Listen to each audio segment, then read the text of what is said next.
Ubayatizen, selamat datang di podcast FK Ubaya Special Edition Disnatalis yang ke-6. Bersama dengan saya, Namira, yang akan menemani kalian pada hari ini.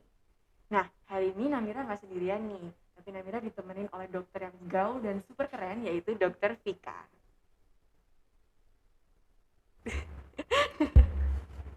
Bagaimana Dokter Vika kabarnya? Baik. Alhamdulillah baik. Sehat. Sehat semua ya?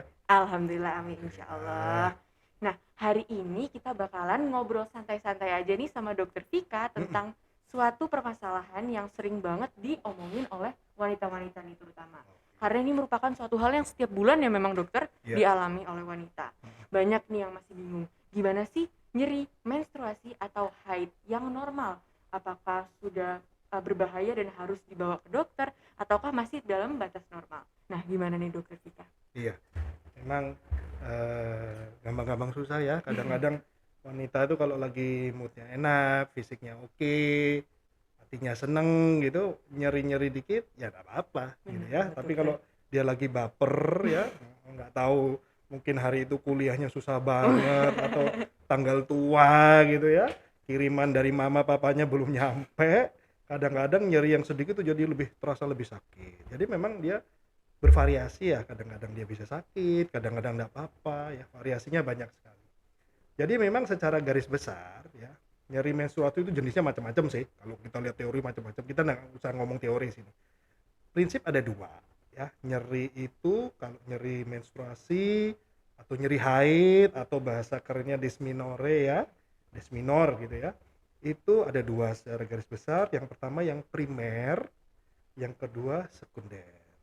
Yang primer itu adalah apabila memang nyerinya itu setelah dilakukan pemeriksaan ternyata dari bentuk rahimnya, alat kandungannya ya, fungsinya enggak ada masalah. Jadi dia setelah diperiksa enggak ada apa-apa. Jadi itu yang dikatakan nyeri haidnya yang primer ya. Sedangkan yang sekunder itu adalah apabila setelah dilakukan pemeriksaan lengkap ya oleh dokter yang ahli di bidangnya ya, ternyata ditemukan sesuatu, macam-macam jenisnya, bisa macam-macam ya sesuatu itu. Nah itu ternyata ditemukan ada sesuatu itulah yang itu dinamakan nyeri haid yang sekunder. Gitu. Oke. Nah, insightful banget ya materi dari Dokter Vika barusan itu. Nah, jadi bisa disimpulin bahwa nyeri haid itu ada dua ya tadi dokter ya, primer dan Secara garis sekunder. besar lah Iya, ya. secara garis besar. Oke. Nah, banyak nih dari teman-teman dan saya sendiri sebenarnya dokter yang masih bingung. Sebenarnya siklus haid yang normal itu seperti apa sih dokter? Oke, memang wanita ini siklus haidnya bervariasi. Cuman variasi yang dianggap normal yang seperti apa gitu ya. Benar. Jadi sebelumnya kita harus tahu dulu siklus menstruasi itu seperti apa. Siklus menstruasi itu adalah antara hari pertama mens sampai hari pertama mens berikutnya. Jadi misalnya hari ini mensnya tanggal 5 gitu ya. Nanti bulan depan mensnya kadang-kadang maju jadi tanggal 4. Nah, dilihat tuh antara tanggal 5 sampai tanggal 4 bulan depan tuh berapa hari. Oh, ternyata 30 hari misalnya ya. Berarti dia siklus menstruasinya 30 hari. Masalahnya adalah wanita ini kan bervariasi. Kadang-kadang mensnya maju sehari, kadang mundur 2 hari, tapi ada juga yang misalnya mundurnya dia bisa sampai 2 minggu misalnya ya.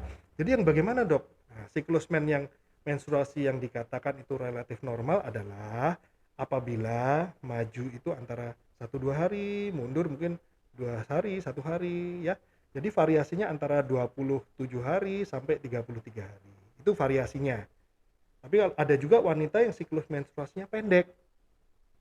Jadi misalnya dia kalau bisa mensnya biasanya tanggal 10 misalnya ya, nanti bulan depannya mensnya bisa tanggal 1. Nanti bulan depannya lagi belum sampai ganti bulan udah mens lagi tanggal 20. Berarti dia siklus menstruasinya pendek, sekitar 20 hari. Nah, relatif dikatakan normal wanita itu apabila siklusnya antara 27 sampai 28 atau kalau dia siklus panjang mundur antara 32 sampai 34 hari. Itu yang dikatakan relatif normal. Siklus mensnya. Gitu. Nah, sebelum menstruasi ini kan dokter, cewek-cewek itu biasanya ngerasain nyeri nih waktu premenstruasi atau PMS dan waktu menstruasinya. Nah, apakah apakah ada perbedaan dokter antara nyeri waktu PMS dan waktu menstruasinya nih? Namira juga bingung. Jadi sebenarnya gini, yang dinamakan PMS itu singkatan dari premenstrual syndrome ya. Jadi wanita kalau mau menstruasi dia akan mengalami satu sindrom. Sindrom itu apa sih? Kumpulan gejala. Jadi mungkin dalam satu siklus itu sebelum menstruasi dia akan mengalami gejala-gejala yang tidak bisa sama. Kadang-kadang pada orang yang sama pun itu bisa berbeda. Misalnya bulan ini kalau mau mens kok perutku agak sakit. Bulan depan belum tentu.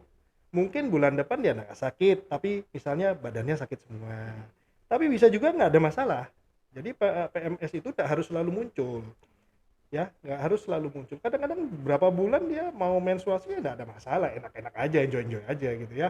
Apalagi kalau duitnya dari Waduh, bapaknya lancar ya. lancar. Filmnya bagus-bagus, nonton bioskop duit ada gitu ya, nggak ada masalah gitu ya. Nggak Tapi kerasa. pada suatu ketika karena kondisi-kondisi tertentu, terutama yang paling sering dikatakan tuh kondisi psikologis. Psikologis ini pengaruhnya gede banget ya. Psikologis ya, kondisi fisik, kondisi kejiwaan ya, itu pengaruhnya besar banget. Sehingga pada kondisi-kondisi tertentu itu tahu-tahu kok PMS-nya muncul. PMS-nya bisa nyeri ya, seperti nyeri menstruasi ya. Bisa juga nggak nyeri, tapi mungkin dia gangguan emosional, gampang marah misalnya ya, itu juga termasuk PMS. Atau gampang capek, ngantuk dan sebagainya. Atau malah ada yang berbeda, mungkin nafsu makannya jadi heboh gitu, makan sehari 4 kali 5 kali masih kurang gitu ya. Itu bisa juga seperti itu. Jadi nyeri itu adalah salah satu bagian dari PMS itu. Gejalanya bisa nyeri, bisa juga enggak, tapi nyeri itu sendiri hanya salah satu dari gejala yang mungkin muncul pada PMS. Begitu dokter. Oke. Omong-omong tentang nyeri nih, Namira sendiri tuh masih bingung ya. Kan biasanya kalau misalnya nyerinya terasa hebat banget gitu, kita kan pada minum obat nih. Ya, Atau penggunaan obat pereda nyeri analgesik gitu dokter. Itu sebenarnya aman gak sih dokter? Jadi obat-obatan pereda nyeri untuk orang-orang yang nyeri pada saat menstruasi, pada kondisi-kondisi tertentu dan jenis-jenis obat tertentu itu memang dibolehkan. Kan ada memang obat-obatan yang memang dijual bebas ya. Boleh dibolehkan, atau dengan obat-obatan tertentu yang dengan resep dokter dan penggunaannya memang sudah dibatasi. Jadi oleh dokter dibatasi. Jadi digunakannya hanya kalau untuk misalnya nyeri banget gitu baru diminum, itu insya Allah aman, tidak ada masalah ya. Kecuali kita meminum obat-obatan anti nyeri yang levelnya tinggi, misalnya seperti narkotika dan sebagainya, untuk nyeri-nyeri yang seperti itu memang tidak disarankan. Jadi cukup dengan, kadang-kadang sih nggak perlu minum obat nyeri ya. Kadang-kadang cukup dengan mungkin kita lakukan aktivitas tindakan, misalnya ganti posisi karena pas dia lagi nyeri ya, misalnya ganti posisi, mungkin posisinya misalnya jengking gitu ya, misalnya ya jengking gitu ya, tahu kok hilang nih, nyerinya kok hilang, ya sudah nggak usah minum obat anti nyeri gitu. Bener sih dokter, Namira juga dulu kalau misalnya lagi nyeri haid gitu ganti-ganti posisi gitu, kalau misalnya enak ya udah nggak jadi minum Nah gitu. ya kan, tahu-tahu Bener. dapat kena posisi Iya, bener tertentu, banget loh dokter. kok jadi enak gitu ya. Nggak Ya kerasa. udah nggak usah dikasih obat gitu. Bener, kalau nggak gitu obatnya nonton dokter, Nah. jalan-jalan. Oke. Jadi gini dokter, di drugstore bahkan sampai ke minimarket itu udah gampang banget diakses yang namanya menstrual pad, atau itu kayak pad penghangat gitu dokter, untuk menstruasi. Nah sebenarnya itu berpengaruh nggak sih dokter pada peredaan nyeri itu? Itu boleh. Jadi ada beberapa orang yang misalnya kalau dia terasa nggak enak, atau jangan-jangan misalnya dia mau menstruasi tapi belum sampai nyeri ya. Kadang-kadang belum sampai nyeri, sudah ada rasanya kayak mau menstruasi nih. Daripada nanti sakit dulu, kasih itu hangat-hangatan dulu, boleh. Jadi itu memang pada kondisi-kondisi tertentu bisa mengurangi nyeri atau bahkan bisa menghilangkan. Nggak apa-apa, boleh aja. Kasih hangat-hangatan di bagian perut ya, di bagian perut atau bagian bawah lah ya, dekat daerah-daerah tulang kemaluan itu, daerah situ sama di bawah pusat itu, dikompres sebentar mungkin 15 menit gitu ya, dengan air hangat, kadang-kadang sudah bisa hilang. Ya, ditambah dengan tadi coba perubahan posisi tadi. Kalau dengan cara-cara itu nggak bisa, oke lah kita pakai obat-obatan anti nyeri yang ringan-ringan ya. Oke, jadi kalau misalnya nggak ada kompres pad hangatnya itu bisa pakai botol air Boleh, yang diisi air hangat yang gitu ya sederhana dokter? kan di rumah ada tuh. Ya bener. Botol diangetin ya kan, pakai air hangat itu boleh. Oke. Terus nih dokter, banyak dari teman-teman Ubayatizen yang nanya, apakah sering merasakan nyeri itu berpengaruh terhadap kesuburannya orang? Karena banyak nih orang bilang katanya kalau haidnya sering nyeri berarti dia nggak subur dan sebaliknya. Itu apakah benar dokter? Oke, jadi kesuburan itu kaitannya erat dengan kualitas telur. Jadi wanita ini dia tiap bulan itu bertelur. Nah, ya. Jadi kalau ini sudah agak kayak kuliah-kuliah dikit gitu ya, nggak apa-apa ya. Nah, soalnya penting nih pertanyaannya, sudah mulai nyambung-nyambung kuliah dikit. Jadi wanita itu dia tiap bulan bertelur. Setiap bulan dia akan mengeluarkan bisa 1 atau 2 telur yang mateng. Ya.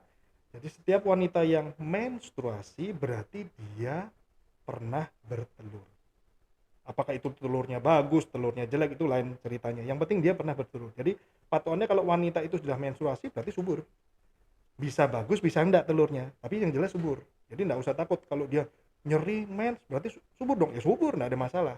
Cuman memang pada nyeri, tadi kan saya sudah cerita tuh, tadi yang awal bahwa nyeri ini ada yang primer, ada yang sekunder. Nah, yang sekunder tadi kan hubungannya ada sesuatunya ya gitu loh, ada sesuatunya apa, nah ini yang harus dicari. Kalau dia ternyata nyerinya itu nyeri sekunder, ada sesuatu lah, sesuatu ini yang kita cari. Mungkin dia ada penyakit miom, mungkin dia ada penyakit endometriosis, mungkin ada adenomyosis dan sebagainya dan sebagainya. Nah inilah yang bisa menyebabkan gangguan kesuburan. Jadi jangan dibalik, kalau nyeri nggak subur jangan, belum tentu. Karena masih banyak yang nyuri-nyuri yang subur, ya masih banyak, nggak ada masalah. Berarti nggak bisa dijadikan tolak ukur ya dokter Nggak ya? bisa buat patokan ya. Gitu. Sekarang kan gini dokter, kita lagi ada di pandemi nih COVID-19, di mana sebagai warga Indonesia dan warga bumi ini kita diwajibkan untuk vaksinasi. Tapi banyak nih kan orang-orang yang masih nggak mau vaksinasi, takut ini takut ini. Salah satu faktornya ada nih yang takut vaksinasi karena mereka merasa ada korelasinya dengan kesuburan ataupun menstruasi. Itu apakah benar dokter? Jadi sampai sekarang tidak ada data-data yang valid, penelitian-penelitian yang valid yang mengatakan bahwa vaksin nomor 1, vaksin kedua, booster dan sebagainya ini berhubungan dengan kesuburan ya. Jadi teoritis vaksin itu kalau sudah divaksin ya nggak ada hubungannya dong. Siklus menstruasi ya orangnya normal-normal aja, malah kena pandemi banyak orang hamil sekarang. Gara-gara di rumah terus ya kan. Ya nggak ada hubungannya dong sama vaksinnya, banyak orang hamil gitu loh ya. Jadi nggak ada hubungannya sebenarnya. Nggak ada hubungan. Vaksin aja. Benar, wajib malah dokter ya. Iya, harus. lebih aman ya. Benar banget. Oke. Dari banyak pertanyaan-pertanyaan ini kan udah banyak yang terjawab, dan dari materi yang disampaikan dokter Vika juga sangat banget insightful dan membuka wawasan itu tuh ya dokter, yang sebelumnya Namira belum tahu, sekarang Namira dan Ubayatizan juga pada udah tahu. Nah, sepertinya diskusi santai dari dokter Vika dan Namira ini sampai di sini dulu ya dokter. Ini tadi sangat insightful, sangat menambah wawasan, dan semoga materi yang disampaikan dokter Vika tadi bisa bermanfaat buat Ubayatizan juga nih yang masih bingung-bingung tadi tentang pertanyaannya. Baik, terima kasih banyak dokter Vika, dan terima kasih banyak Ubayatizan yang sudah mendengarkan obrolan kita sama dokter Vika ini sampai detik ini. Oke, jangan lupa buat pantengin terus podcast FK Ubaya ini karena masih banyak banget episode kedepannya yang gak kalah menariknya. Dan benar banget, dan menariknya dan maksudnya sangat amat bermanfaat dari ini. Oke, terima kasih. Kita tunggu obrolan berikutnya. Oke, pasti banget dokter. Terima kasih.